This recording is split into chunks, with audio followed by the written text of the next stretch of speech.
of the 2023 data harvest.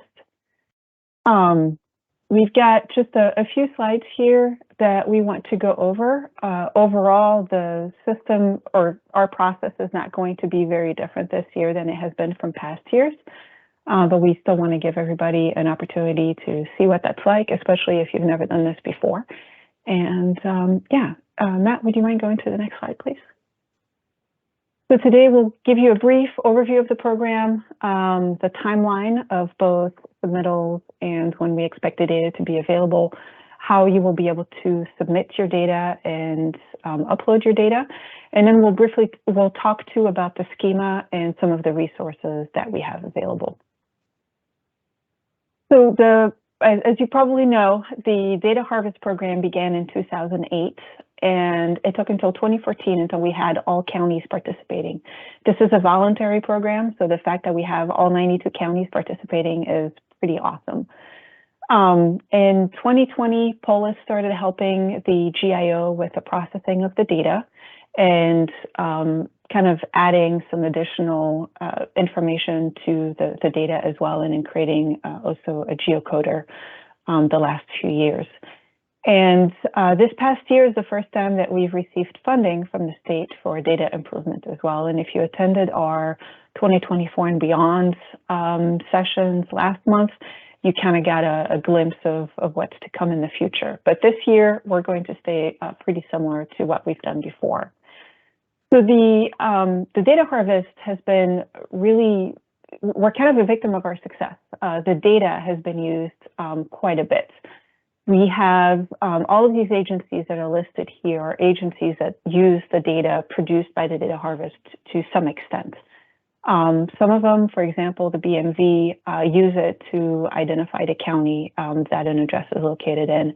We've got other agencies that use it in different ways. The geocoder is really popular. Since January 1st, we've had over 16 million requests of our geocoder. And this is just within the state. So we also have a lot of external partners that use our data. We submit the data to the National Address Database, which is a group within the Federal Department of Transportation. And that data is used by the likes of Google and Bing and others to basically include in their data sets. So when you go to Google Maps, it could be that some of the data that we provided is being used that way. And we also get a lot of private sector companies, universities, and others who use this data quite a bit. In terms of the timeline for this year, we will be opening the submissions on July 31st. That's a Monday. So we'll send out an email to our county contacts with the information on how to upload the data. If you are not, if you don't know whether or not you're set and you're one of our emails in our county contact list, we'll provide a link in the chat for you to verify and then add your information as well. The submissions will close on September 1st, which I believe is a Friday. So you've got just over a month to submit the data. We would appreciate if you're able to submit the data by September 1st, because we've got quite a bit of work to do before we can start producing some statewide data sets. Our hope is to provide parcels by late October, which is in line with what we've done in previous years. And then road center lines late November, and then address points and boundaries by the end of the year.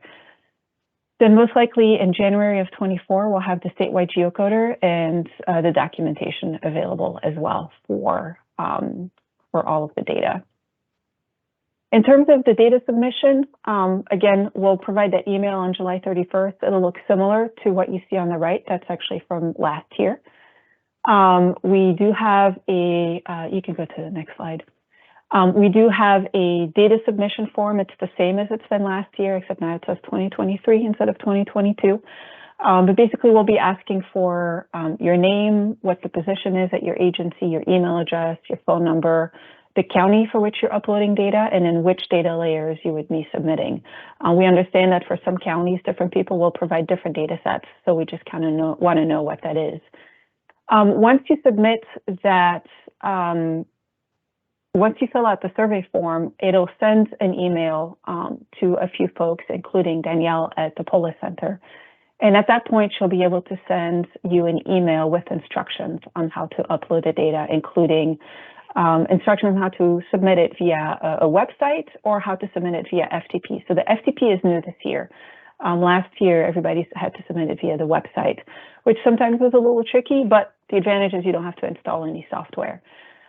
We highly recommend zipping up your data. It's a lot easier to upload, and it's been a lot easier for us to download as well. But again, you'll have the option of doing it via the browser or via an FTP site, and we'll have all that information available in an email that is sent to you once you've filled out the form. Next slide.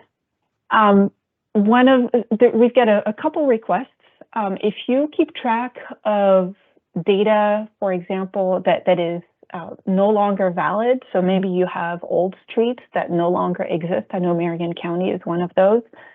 Or you have maybe old parcels. Anyway, we are not interested in any historic data. We really just want to know what's current right now when you're submitting it. So if you have the opportunity to kind of query out that historic data, we would really appreciate it. And also, we know some counties provide us with data that is outside of their county. That causes quite a bit of work on our end, and we kind of have to go and look closely to see what we should include and what we shouldn't, because we're trying to eliminate duplicates, especially when it comes to parcels and address points. So if you could make sure to only submit data for your county, that would be really helpful as well. We do have some duplication when it comes to street center lines. We can't really avoid that at this point. But anything else, we'd appreciate you doing that. And I'll turn it over to Matt, who will be talking a little bit in more detail about the schema. Great, thank you, Marianne. Yeah, so I will briefly go over some of the resources related to the schema for the data harvest this year, and then talk a little bit more about some of the changes to the schema, the different attributes that have been made this year, and talk a little bit about our section corner request that's coming up for the second time. So on the data harvest dashboard, which we will get to showing later in the slideshow, we do have a schema of like a blank file geodatabase with all the blank feature classes and the street name alias table available. And we also have an Excel spreadsheet, just like last year, that I think I will need to stop sharing my screen and then reshare it to get this to pull up. I will briefly show that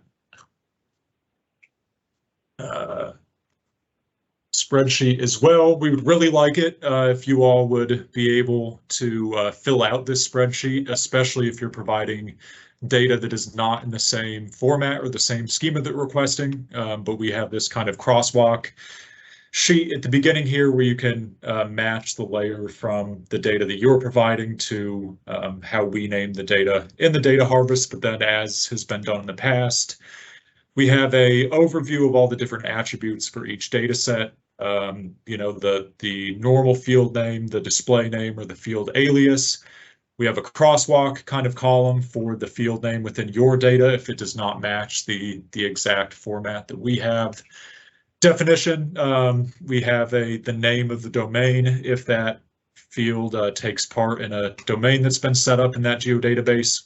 Some information about the data type, if it is considered a minimum requirement for the data harvest submission, and then also an example or two, and sometimes more for those each individual attribute. At this point, I'll have to stop sharing one more time and bring us back to the PowerPoint.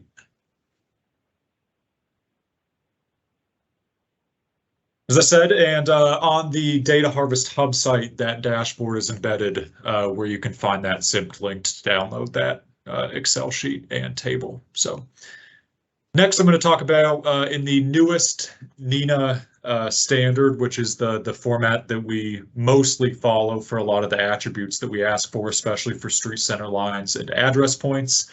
We want to talk a little bit about the NINA Globally Unique ID, or the NGUID, because in the most recent version of that standard, that ID format has changed.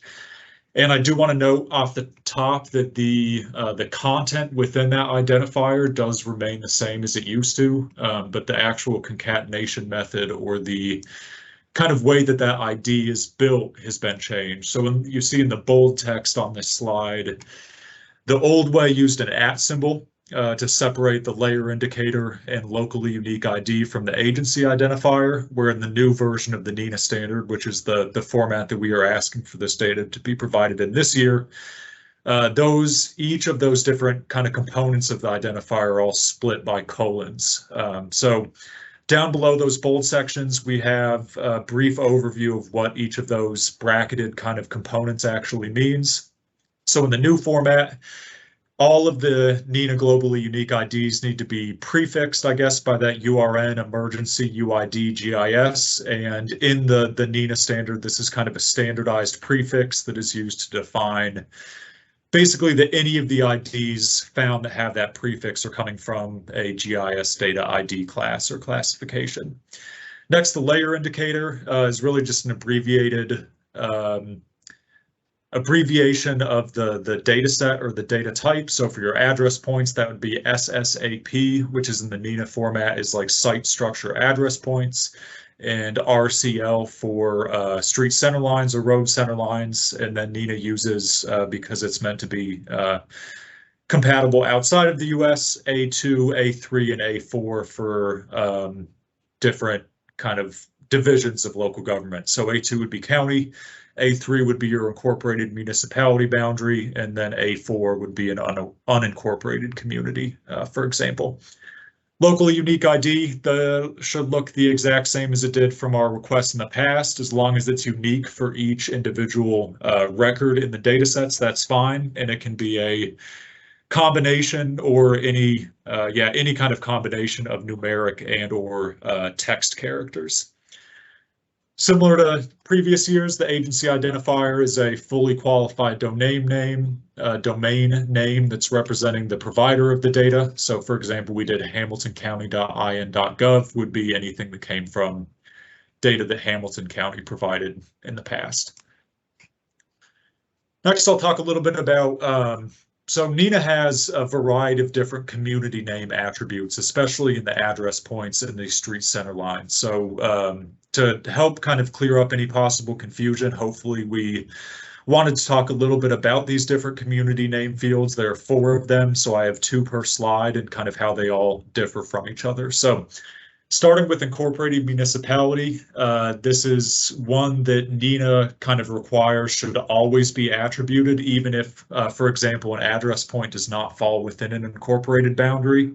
So if an address does fall within a municipality, that would be the name of that incorporated area. But the way that NINA asks for it and that we are asking for it is if it is not within an incorporated area, is that the data should be attributed as either unincorporated or unknown, depending on kind of the nature of where that address falls. So I'm guessing most of the time that would be unincorporated rather than unknown.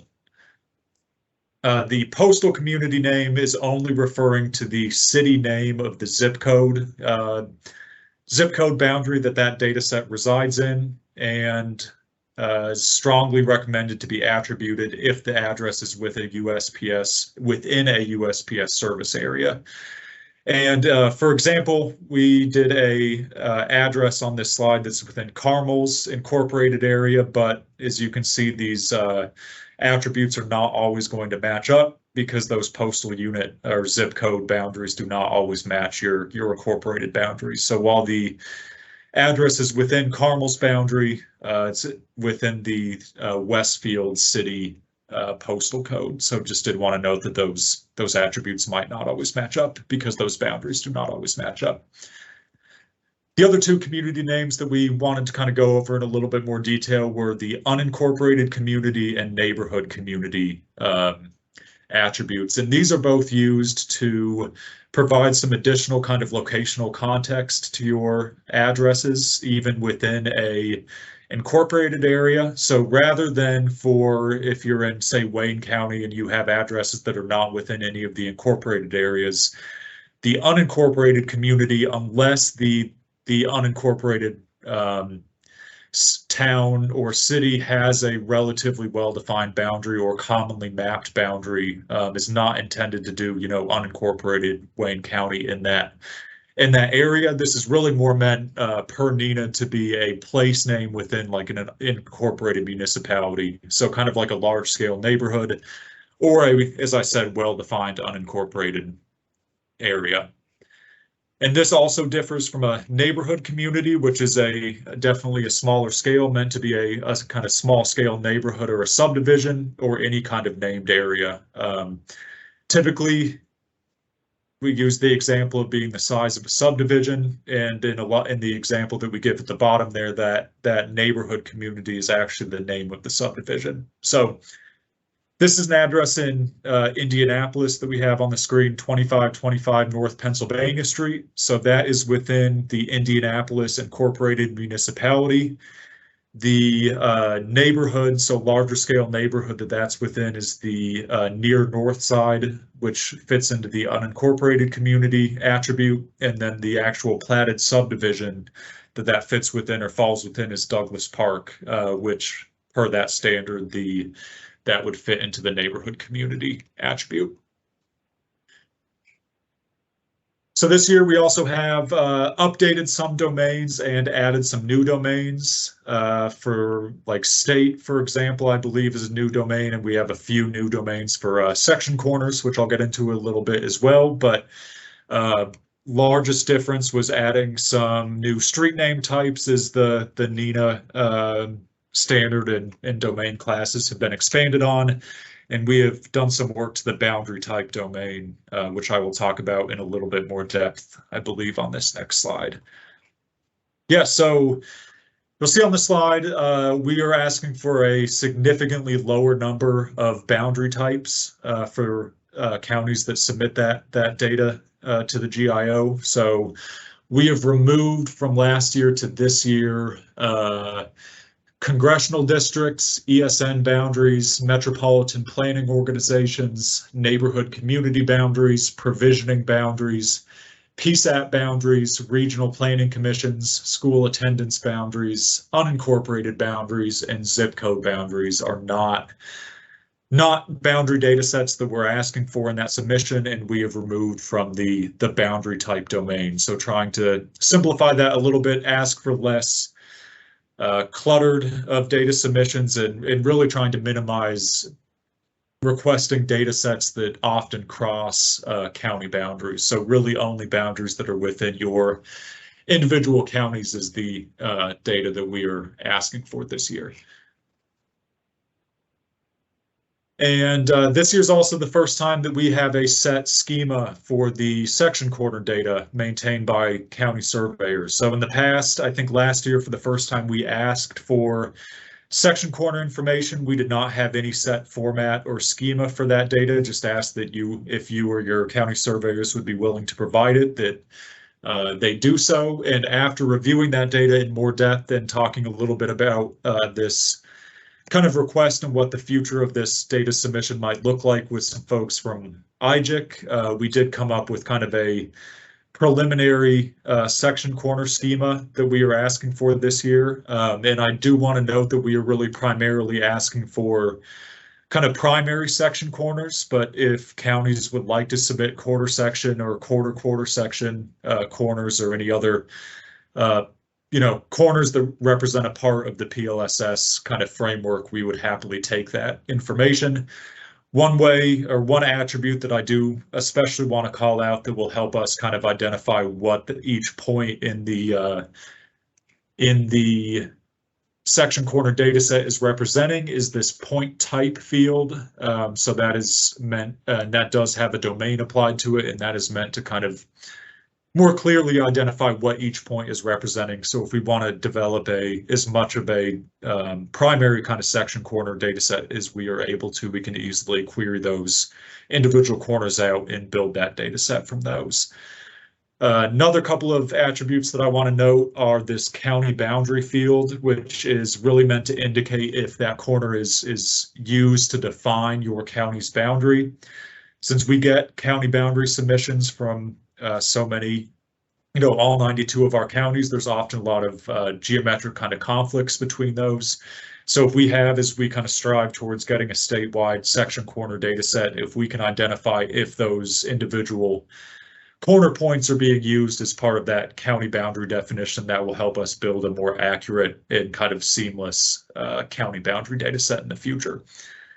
The other main field that I want to know is the horizontal datum or coordinate system field, which is just a reference of what coordinate system projection or horizontal datum your submitted data is in. And as we are building this statewide data set, because we want these coordinates to be as accurate as possible, especially when building the larger framework, want to make sure that we know in the submission exactly what datum or coordinate system that data is in.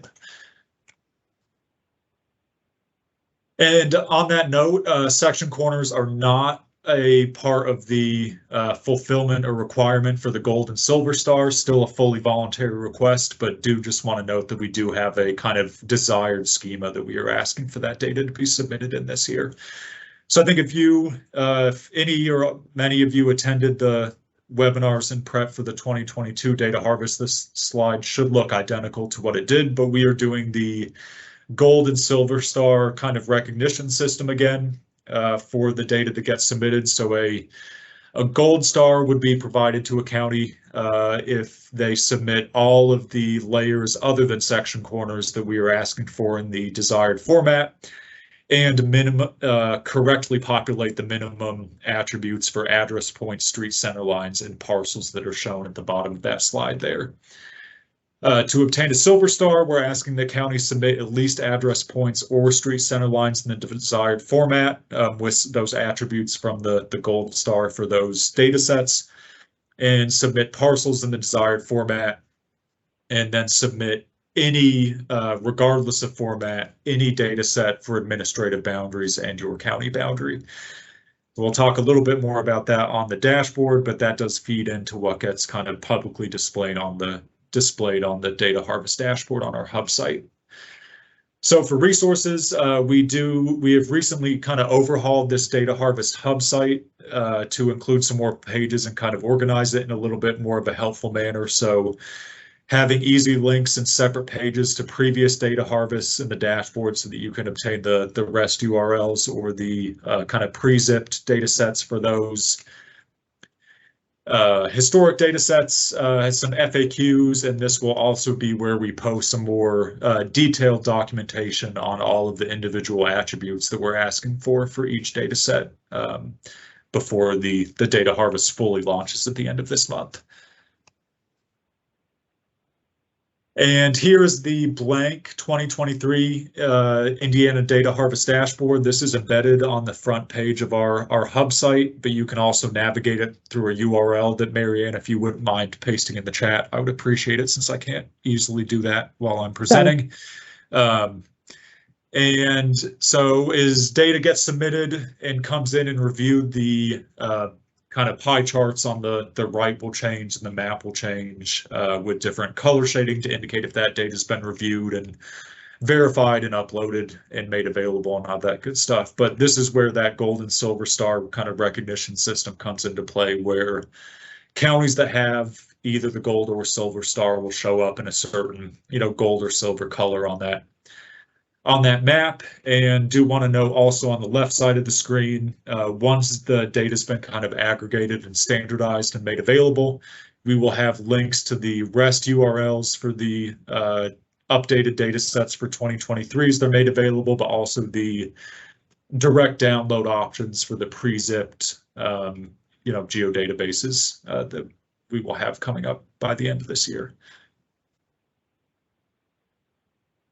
And that is, I think, all that we had to present about today. I think that QR code for anybody that wants to take a look at it will bring you to the Data Harvest Hub from that URL that Marianne sent. And then we also have contact information for Marianne and myself on this slide if anybody has questions that they wanted to reach out to us about.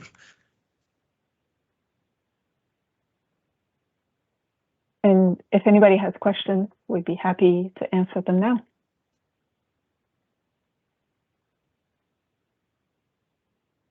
The email that we will send to everybody on July 31st will also include contact information.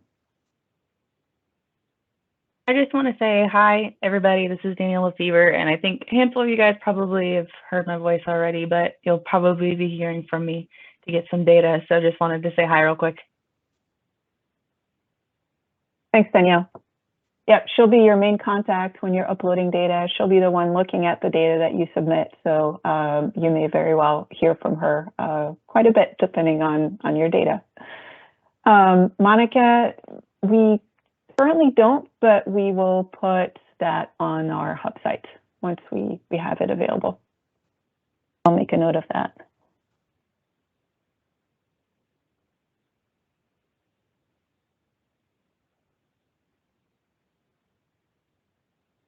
And then we'll also, once we have the recording done, we've got a couple more things we need to do on the back end here, but we will make that available. We'll provide a link to this presentation on the hub site as well.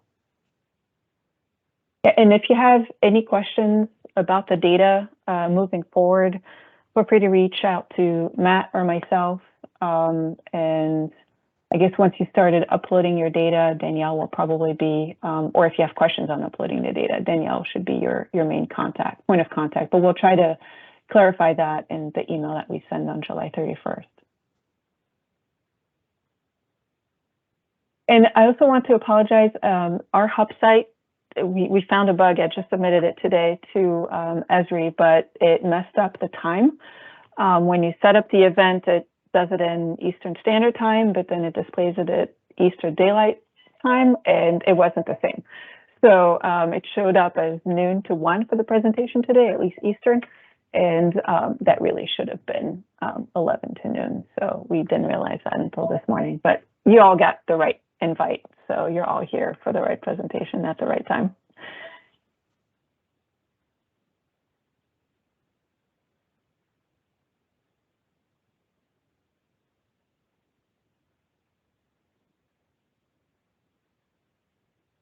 All right. If there are no other questions, thank you everyone for joining. We will do this again next week. We figured quite a few of you might be at the UC this week, but we'll have another one next week. But in the meantime, feel free to reach out to us if you have any questions.